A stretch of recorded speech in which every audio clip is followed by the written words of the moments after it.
bem-vindos à aula 2.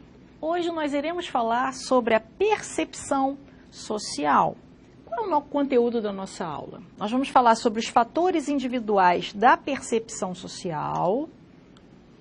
Nós vamos falar sobre os fatores ambientais individuais na teoria da atribuição de causalidade, teoria de atribuição da casualidade, a gente vai verificar isso também, e o modelo de covariação. Vamos seguir? Primeiro vamos definir o que é a percepção social. Percepção social é exatamente aquilo que nós absorvemos do ambiente, aquilo que a gente percebe do ambiente. Como é que acontece esse processo? Nós captamos estímulos do ambiente, onde nós estamos ali vivendo, interpretamos esses estímulos, decodificamos, e isso tudo se dá através dos nossos sentidos. Quais são os nossos sentidos? Audição, visão, olfato, tato e a visão, ok? Então nós temos os sentidos que nos auxiliam na percepção do nosso ambiente. Vamos seguindo. Existe uma subjetividade nesse olhar que a gente tem do nosso ambiente, da nossa percepção. Então, a percepção social, ela traz uma subjetividade. Às vezes, o que nós estamos percebendo pode não ser aquilo que realmente é. Isso acontece por causa dos nossos processos, dos nossos autoesquemas, por causa de influências do nosso meio também, de coisas que nós acreditamos, dos nossos valores, das nossas crenças, enfim, isso tudo acontece porque nós somos seres humanos também não são perfeitos, tá? Então a nossa percepção, consequentemente, também é falha. Às vezes o que nós estamos observando não é aquilo que... Ou, para uma mesma situação, várias pessoas observam de uma maneira diferente. Um exemplo, um acidente no trânsito. Um ônibus acaba atropelando uma pessoa. Algumas pessoas vão dizer que o motorista que foi o culpado, que ele avançou o sinal, e algumas pessoas vão defender a vítima, né? Ela atravessou no lugar inadequado, ela não atravessou no sinal, não esperou o sinal fechar. Então, às vezes, para uma mesma situação, nós temos várias interpretações. Então, isso é percepção e isso é que nós temos que ter cuidado, porque ela não é assim, pode ser falha, então nós temos que tomar cuidado até para não gerar, porque a nossa percepção, ela influencia em tudo, até na nossa forma de explicar alguma situação. Então isso pode gerar alguns conflitos aí de convivência social, ok? Vamos seguir? Vamos ver aqui o caso do escorpião. O escorpião é um animal peçonhento, perigoso e, para algumas pessoas, ele não serve para nada, só para machucar, só para envenenar, né? Porque ele tem essa garra aqui, ele tem veneno e ele machuca. Claro, então as pessoas geralmente têm horror ao escorpião. Já em outras culturas, o escorpião é considerado uma iguaria, um alimento, né? O escorpião no espetinho, como a gente mostra aqui. Então, ele pode ser comido, pode ser saboreado, né? Então, isso também é percepção.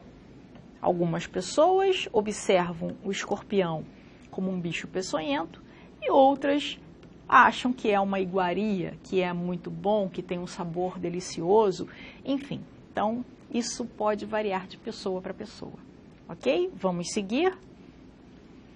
Fatores da percepção social.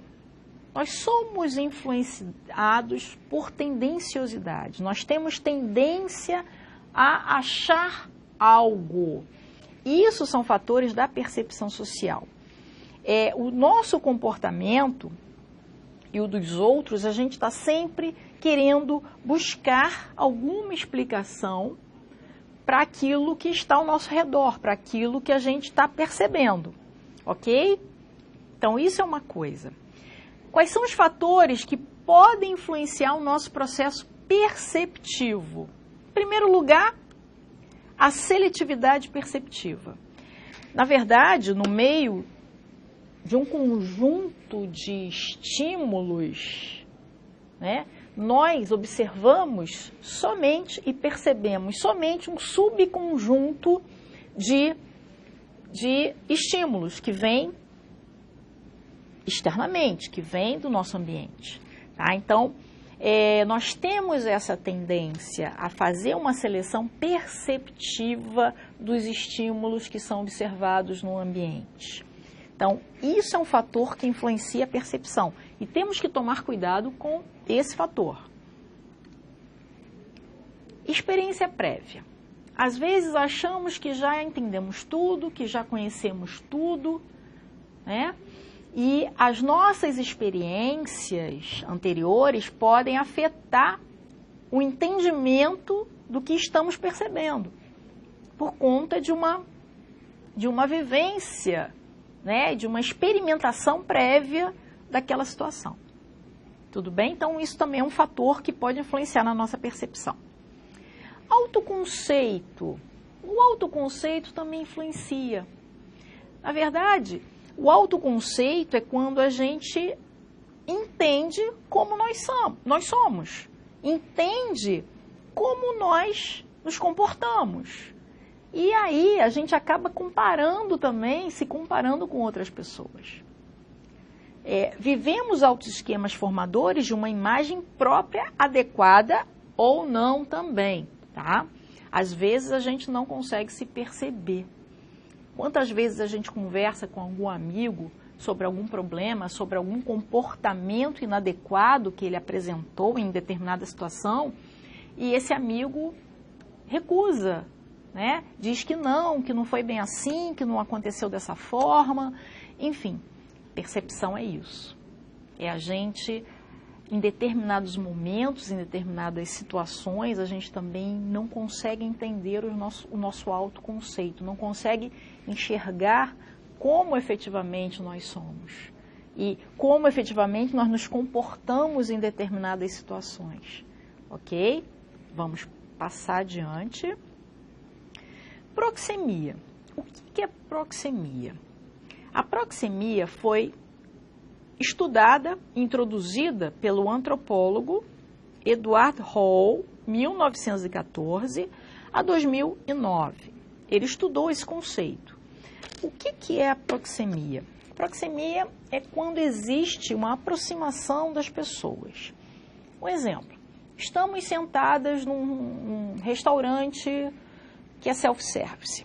Vamos lá, servimos a nossa comida e sentamos numa mesa. Ao sentar à mesa, existem esses restaurantes que várias pessoas sentam juntas e pessoas que são desconhecidas até. Então, ao sentar à mesa, a gente observa uma pessoa se aproximando e uma pessoa sentando ao nosso lado. E, naturalmente, a gente começa a se afastar dessa pessoa que sentou ao nosso lado. Isso é natural do ser humano, gente. Tudo isso é natural do ser humano. E nós temos que entender esses processos. Ou procurar entender. Não é por querer, mas talvez passe pela nossa ideia de que a pessoa precisa de mais espaço, né, para se alimentar. Então, naturalmente, a gente vai se afastando. Se existe um encosto no braço, se a pessoa que está ali do nosso lado encosta o braço, naturalmente a gente recolhe o nosso braço, não deixa encostar. Né? Então, isso é uma defesa que nós temos e que a gente coloca ali de cara na proxemia. Tá? A gente acaba criando e mapeando o nosso pequeno espaço ali e ninguém pode invadir aquele espaço. É praticamente isso. Seguindo com a proxemia, é importante o estudo das inter-relações, né? A relação entre as pessoas, nos seres humanos e o espaço, pois esse homem não tem como ser compreendido se estudado separadamente do seu espaço. É aquilo que nós falamos. O indivíduo, ele é socialmente influenciável, ele vive em sociedade, ele tem que ser compreendido, não pode ser compreendido, se estudado separadamente do seu espaço, vivendo um sistema de interação com este. Ora, se ele vive um sistema de interação com esse ambiente, por que ele vai ser estudado separadamente? Não tem coerência. Então, a proxemia, ela fala desse erro que a gente comete, desse afastamento que a gente faz das pessoas, mas entende que isso não pode ser, que não pode ser dessa forma. Entende que o ser humano não pode ser estudado separadamente desse mundo, porque ele está ali sempre interagindo com as outras pessoas. Tudo bem? Vamos lá. Percepção, o que é? Vamos falar um pouquinho mais dessa percepção que é tão importante para o ser humano. Perceber pessoas difere de perceber coisas.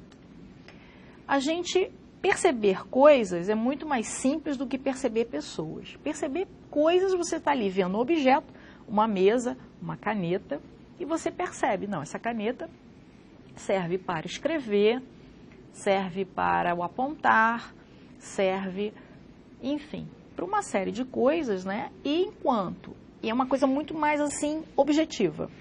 Enquanto a gente está observando um ser humano, uma pessoa, é diferente, porque o subjetivo também influencia, né? Por que será que essa pessoa agiu dessa forma nessa situação? Às vezes as pessoas também surpreendem a gente, né? Você não esperava tal atitude daquela pessoa que você já conhece há anos. Então, o estudo da percepção nos traz isso, né? Como entender esse mecanismo, esse comportamento que as pessoas apresentam, né? Então, por isso é que perceber as pessoas é bem diferente de perceber coisas, porque coisas são bem assim objetivas e pessoas, seres humanos, são muito subjetivos. Atribuição de intenções, a gente acaba atribuindo ou tentando entender qual foi a intenção das pessoas em agirem daquela forma. A gente está sempre buscando justificar algum comportamento. A gente procura, às vezes, até entender esse comportamento, tá? E isso é referente à atribuição de intenções. Pessoas percebidas são também capazes de perceber e de mudar.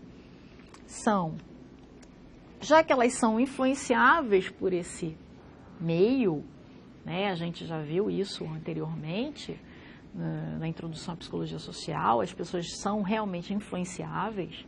Ela pode, com certeza, a que está sendo percebida, ela é capaz de perceber e pode mudar o seu comportamento, sim.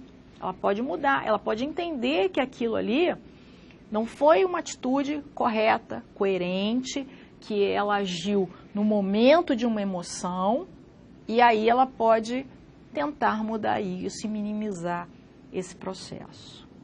Tudo bem? Para Hatt,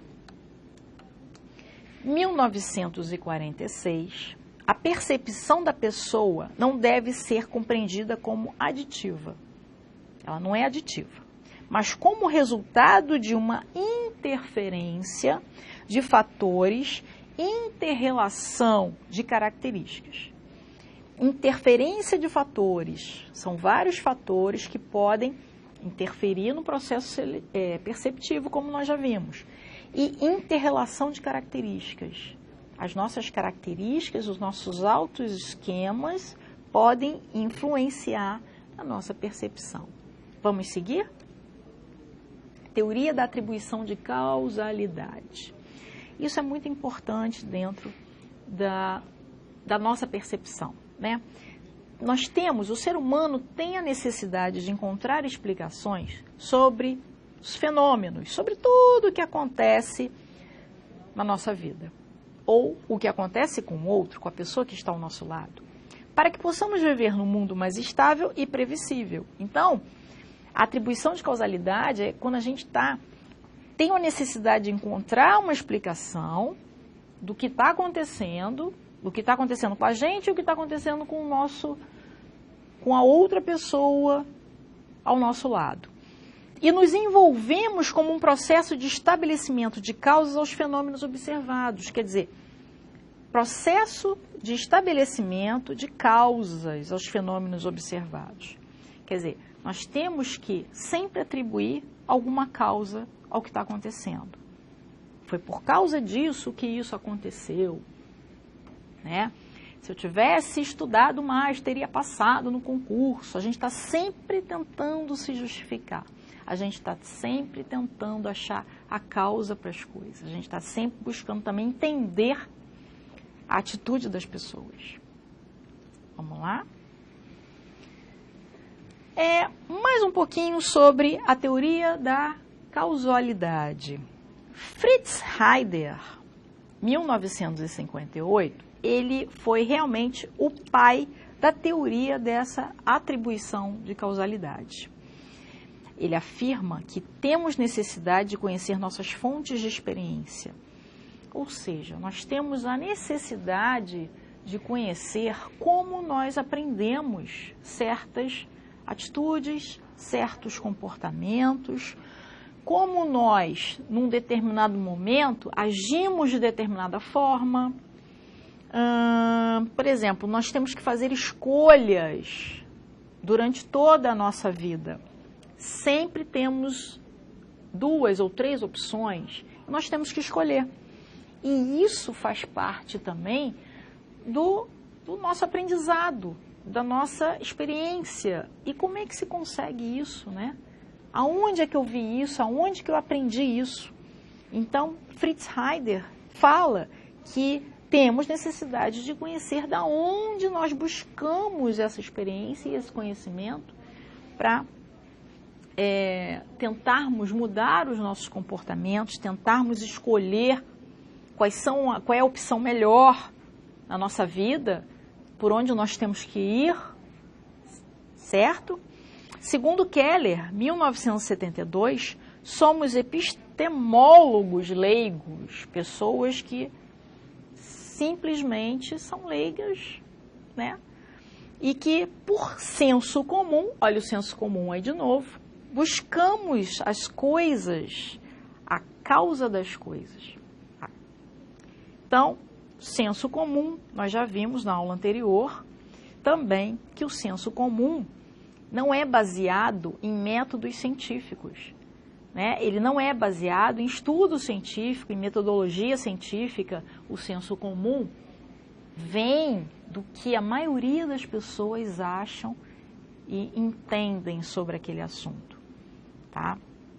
Então, nós somos considerados epistemólogos leigos, segundo Keller. Vamos seguir. Mais um pouco da atribuição de causalidade, mas sobre a violência. Vamos pensar um pouquinho sobre a violência. A problematização é o que causa realmente a violência. Por que que o ser humano às vezes se torna violento? Tá? O que contribui para a atribuição causal da violência? Talvez a pessoa tenha tido uma infância difícil, tenha sofrido maus tratos, né? Tenha tido uma família desestruturada. A gente entender o que causa violência é muito mais complexo, que não daria nem para falar numa aula só, mas porque é um assunto até polêmico, mas o que poderia causar, a gente pode chegar a algumas conclusões de que família desestruturada, né? Pai e mãe, de repente alcoólatras, maus tratos, um pai ou a mãe que batem no filho, a mãe que amarrava o seu filho, desde pequeno, criança vivendo amarrada, sem poder sair de uma sala fechada, sem poder se alimentar direito, sem poder ir ao banheiro. Querendo ou não, a gente ainda vê esse tipo de maus-tratos, tá? Então, isso pode gerar uma revolta na pessoa, é uma experiência desagradável, e isso pode trazer com que a pessoa se torne violenta, né? A infância turbulenta, crianças que às vezes não param na casa de ninguém, ficam pulando de casa em casa, isso pode gerar, né, também um pouco de violência. Ela não tem uma referência, ela não tem aonde ficar, pessoas que são, né, a criança ou adolescente que é abandonado, enfim, isso tudo pode gerar violência. E a gente vê, né, no nosso país, o índice de violência como é que está. E a gente procura entender por que está assim, por que tantas pessoas estão agindo com violência. As pessoas parecem que não estão mais tolerando, né, muita coisa e estão querendo apresentar isso de uma forma mais violenta. Estão querendo mostrar que, de algum motivo, eu acho que elas estão querendo mostrar que elas passaram por algum processo violento e que quando acabam, estão repassando isso para as pessoas que estão ali ao redor, tá?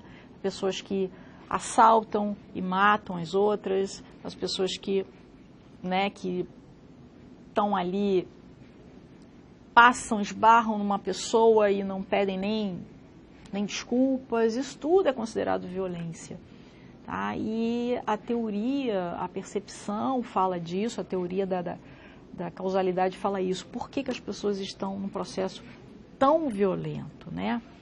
Então, causar a falta de estrutura familiar, como está aqui, maus tratos durante a infância e outros fatores, podem causar essa violência toda. Então, vamos lá. Erro fundamental de atribuição. Quando eu falo do erro fundamental de atribuição, é quando a gente atribui alguma coisa, percebe de uma maneira errada, isso recai num erro de atribuição. Vamos lá. É comum a ocorrência de distorções nas explicações do comportamento das outras pessoas. Isso é fato. A gente, às vezes, observa uma coisa e interpreta de forma errada. Tendemos a fazer atribuições internas, disposicionais, a observar o comportamento dos outros. Atribuições internas são os valores e os conceitos que nós temos internalizados e que podem ser positivos ou negativos, e a gente acaba atribuindo esses valores a uma terceira pessoa, tá? Tendenciosidade aqui do autor e do observador, quem está observando tende a fazer essas atribuições, e tendenciosidade autosservidora ou egoísmo. A gente não para pensar e para entender o que está acontecendo ali. Então, nesse ponto, a gente se mostra um pouco de, agotismo, tá? A gente mostra um pouco esses aspectos de autosservidora também. Vamos lá. Modelo de covariação. O que significa esse modelo de covariação? Harold Keller, 1967, ele buscou explicar como decidimos por uma atribuição interna ou externa. Ele fala de 3 aspectos: consenso, distintividade e consistência.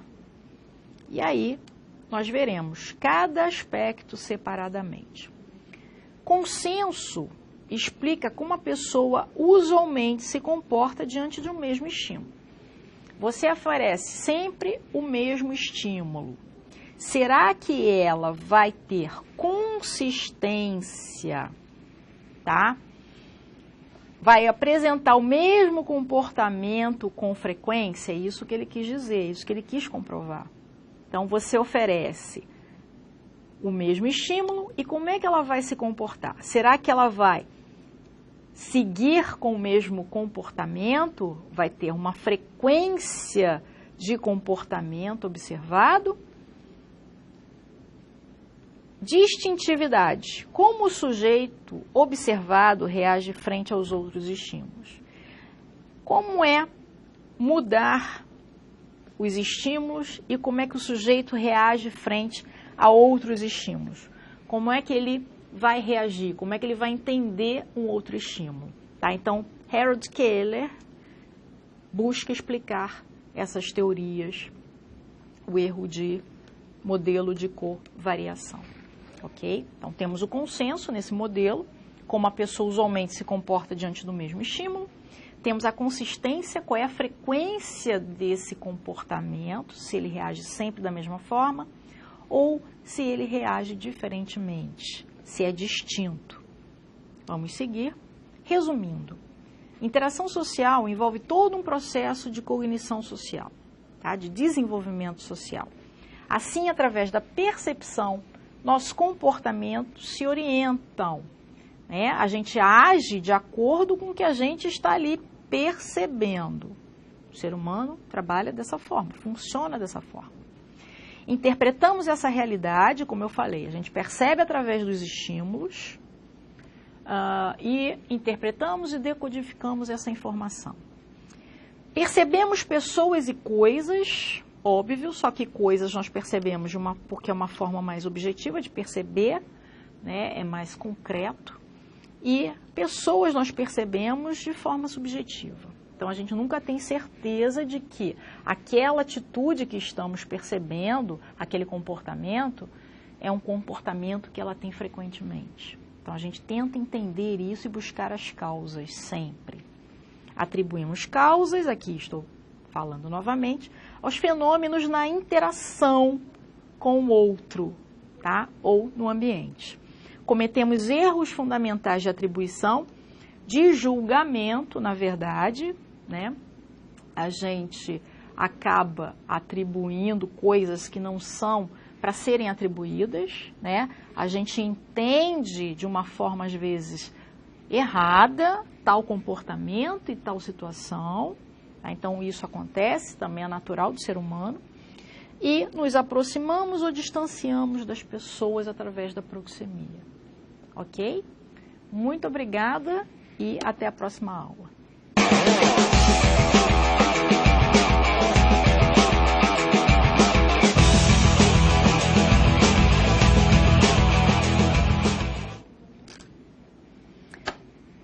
Olá, vamos à nossa interatividade, né? Nós temos aqui duas propostas de trabalho, duas questões.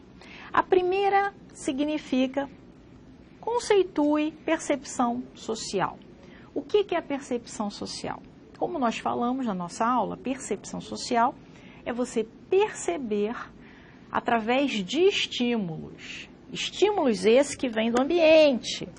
Então, nós percebemos estímulos, interpretamos e decodificamos esses estímulos através do quê? Dos nossos sentidos, ok? E a segunda pergunta é por que nos parece que nossas impressões são corretas quando, na maioria das vezes, elas acabam sendo erradas? Simplesmente por causa dos fatores que influenciam a nossa percepção, né? A seletividade, isso faz com que as nossas impressões corretas acabam sendo erradas, tá? A seletividade é você buscar, na verdade, é você receber estímulos de subgrupos, tá? Estímulos do ambiente que vêm, que não são assim num conjunto todo, mas em subgrupos, né? Seletividade é isso. Também por causa das nossas experiências prévias, como a gente já tem um conhecimento, já passou por uma situação parecida, a gente tende sempre a achar que temos conhecimento de causa nessa situação e que podemos, enfim, controlá-la, tá? E, por vários outros fatores, como autoconhecimento, né, por afastamento das pessoas ou aproximação. Então, isso tudo, num conjunto, faz com que as nossas impressões corretas, às vezes, elas acabam sendo erradas. A gente acaba interpretando aquilo de uma forma errada. É aí que surgem os conflitos, tá? Porque o ser humano não é perfeito. E a gente tem essas falhas, temos erros, inclusive, de atribuição.